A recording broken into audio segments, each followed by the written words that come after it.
Well, hello Inter people, how you guys doing? I hope you're doing well and welcome back to another Q&A video. This is where I take a load of your questions and just answer them in a video. And if you are interested in talking about autism, learning from an autistic person's experiences, then I do that on a weekly basis. So if you like what you see, consider subscribing, hitting that notification bell for me so you don't miss out on anything. Now the first question is from Jade, who is a long-term subscriber of this channel. I think it's been over a year nearly, I don't know, like literally, I feel like I've known Jade forever. She's just great. She comments all of the time. Really, I just want to take a moment to say thank you, Jade, for all of your support, supporting me, supporting this channel. You know, it is really appreciated. So anyway, Jade's question is, I'm curious to know if you have an anxiety diagnosis as well as an autism diagnosis. Because it seems like you have a very good handle of what it is like to have anxiety, and you mention anxiety often. That's very true. I didn't realise how much I actually say the word anxiety in videos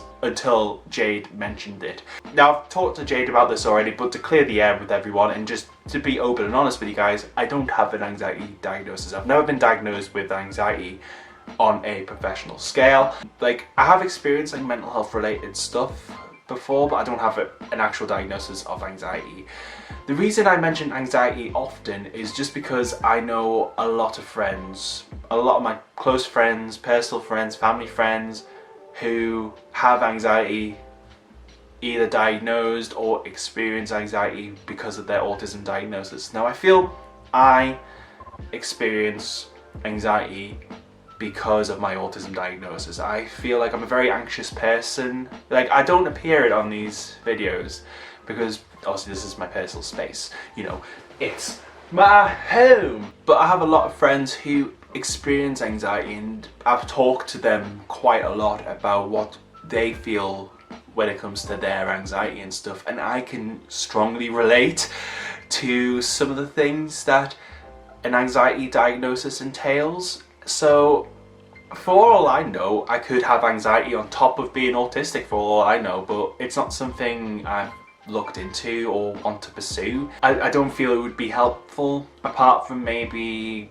looking to therapies and stuff, which I'm not really that keen on doing because I don't know, I'm quite literal and I just don't like the idea of talking to someone about all of my problems, because I feel like I annoy people with my problems, so I keep it to myself because that's just the sort of person that I am. But also I just don't like the idea of opening up to strange people. Like, that's kind of the thing that puts me off going to the doctors. I just don't like the idea of going to a GP's or a doctor's, wasting their time over nothing. But thank you to you, Jade, for your question and just your ongoing support. It is really appreciated, so thank you so much. Me and Jade actually did a video over on her YouTube channel, and I'll link it as the pinned comment in the comment section, so go and check it out after this video.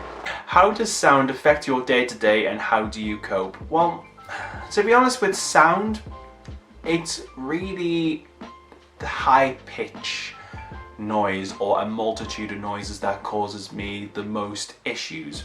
Like, I've talked about this on the channel before, but I have trouble processing individual noises. Like, it all kind of mishmashes together and it's kind of like an inaudible mess, really. It's kind of like white noise fuzz with like a bunch of different noises in the mix.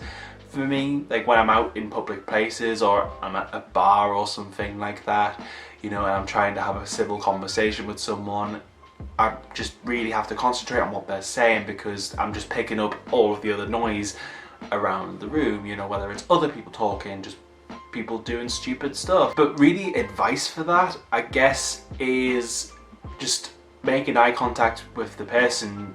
That really helps. Like, I don't like eye contact, I find it a little bit hard. But really what helps me is like I'll look at their forehead or just something that's not their eyes, so I'm like looking at them. Or actually I'll look at their mouth sometimes when it's a busy situation, and sometimes I'm able to get the gist of what they're saying. If sound is a problem for you, maybe have a look at ear defenders maybe, or earplugs if it's like loud.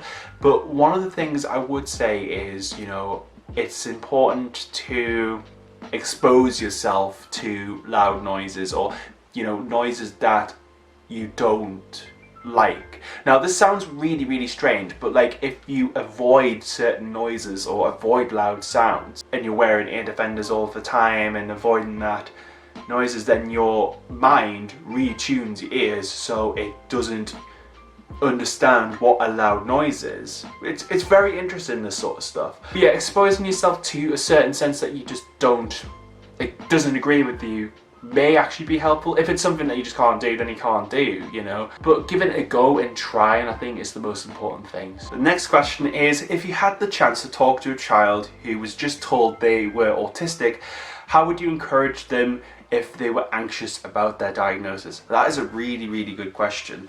I would try and just tell them how awesome they are. People out there will leave comments about, you know, their child not being able to do this and that and this and that, you know, and I can understand that it is difficult, you know, having a child, like having, you know, someone that you have given birth to and they have this diagnosis that people have a lot of stigma about and associate this condition with a lot of negativity and things like they can't do or won't be able to do. It's like you're already admitting defeat before they've even got a chance to experience life, you know? Like, I can understand why people take that viewpoint, I honestly do, but for me, if a child was to, you know, have a diagnosis and they were anxious about it, I would try and be positive about it to make them feel special. Like, actually,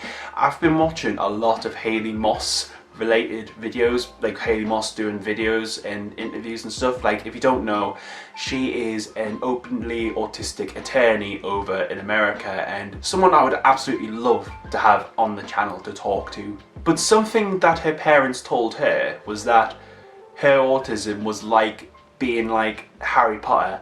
You know, he was different from his peers because he was magical. You know, he wasn't like his aunt and his uncle because he had magical powers. Well, he was a wizard, you know? But just because he was different from his aunt and uncle and the other people around him, it doesn't make him any less. In fact, it makes him amazing because that is his, like, superpower in a way, you know, the fact that he's able to do magic. And that is amazing, and that's something that should be celebrated. And when you take that ethos, that idea, and put it in the context of telling an autistic child that they're autistic, you know, it's just making it about them and just making it positive, really. You know, like, I'm not saying it's all going to be sunshines and rainbows, you know, anyone's journey, regardless of whether they're autistic or not, can be a challenge. But at the same time, being defeatist about it is not helpful for the child. In my personal opinion, I don't think that's very helpful. I think it's just about being positive and just telling them how awesome they are, because they are awesome, and all of you out there are awesome as well. But that's just my opinion. What is yours on this question? Because I would really love to know your thoughts on it, because I think there's going to be a lot of different viewpoints. So leave your comments down below, and actually, if you have any questions for me for a future Q&A, also leave that down below. I just love talking one-on-one with you and, you know, talking about topics that I haven't covered in a video yet. So like I say, if you have a question for me, please leave it down below. I would love to hear from you. But for now, if you've enjoyed this video, hit that like button for me and subscribe to see more videos. Stay you, stay indie. I hope you have a great day, and I hope to see you next time.